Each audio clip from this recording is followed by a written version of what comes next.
শেরপুরের শ্রীবর্দীতে কর্ণছড়া নদীর গতিপথ বদলে যাওয়ায় ২ যুগের পুরনো একটি সেতু অচল হয়ে গেছে। সেতুর বেশিরভাগ অংশ এখন ব্যবহার অযোগ্য। এরই মধ্যে আবার ভাঙনের মুখে পড়েছে সেতুর সংযোগ সড়ক। পানি উন্নয়ন বোর্ড বলছে দ্রুত নদী খনন শুরু হবে। তারিকুল ইসলামের তথ্য ছবিতে প্রতিবেদন।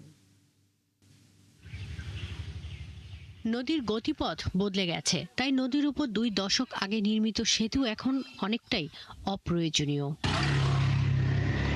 শেরপুরের শ্রীবর্দী উপজেলার সিংহা বরুণা ইউনিয়নের কর্ণঝোড়া নদীর উপর এই সেতুটি নির্মাণ করে স্থানীয় সরকার প্রকৌশল বিভাগ।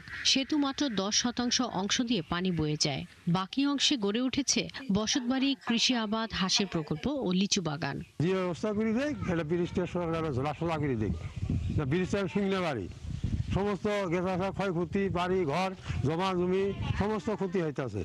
এই সমস্যা আঙ্গরে এই নদীটা বাড়ি ঘর এই দুই সাইডে বাড়ি গুললে আমরা থাইরি পাইতেছি বন্যা আইলে।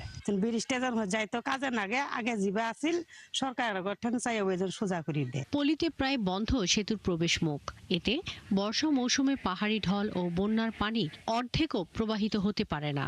সেই পানি ছড়িয়ে পড়ে লোকালয়ে।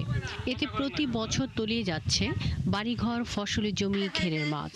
অন্যদিকে নদী এগিয়ে গিয়ে সেতুর পূর্ব পাশে আঘাত করায় ভেঙে যাচ্ছে প্রতিরক্ষা বাঁধ ও সংযোগ সড়ক। বন্যার পানি মনে করে আটকে থাকে, এই পাহাড় সড়ক এলে পানি বাড়ারই পায় না। আগে তো ব্রিজের নিচ দিয়ে নদী আছিল, এখন তো ব্রিজ ছাড়া হয়ে গেছে। এখানকার নদী তো অন্য খান দিয়ে গেছে। যে পানি নদীতে আসে এই নদীর পানি সব বাইরে জায়গা, যা ক্ষেত খোলা আবার সব নষ্ট হয়ে জায়গা। পানি উন্নয়ন বোর্ডের নির্বাহী প্রকৌশলী বলছেন, এরই মধ্যে তালিকা তৈরি করে ঊর্ধ্বতন কর্তৃপক্ষের কাছে পাঠানো হয়েছে। দ্রুত নদী খনন কাজ শুরু হবে। পুনর্খননের জন্য প্রাথমিকভাবে আমরা সিলেক্ট করেছি এবং এই নদীটা পুনর্খননের প্রস্তাবনা আমরা পানি সম্পদ মন্ত্রণালয়ে প্রেরণ করেছি। মন্ত্রণালয়ের অনুমোদন সাপেক্ষে আমরা ভবিষ্যতে খুব দ্রুত এই নদীটা পুনর্খননের কাজ বাস্তবায়ন করতে পারবো। দ্রুত নদী খনন করে স্বাভাবিক প্রবাহ ফিরিয়ে এনে দুই পাশে বাঁধ নির্মাণের দাবি জানান এলাকাবাসী। শাকিলা শম্পা, ৭১।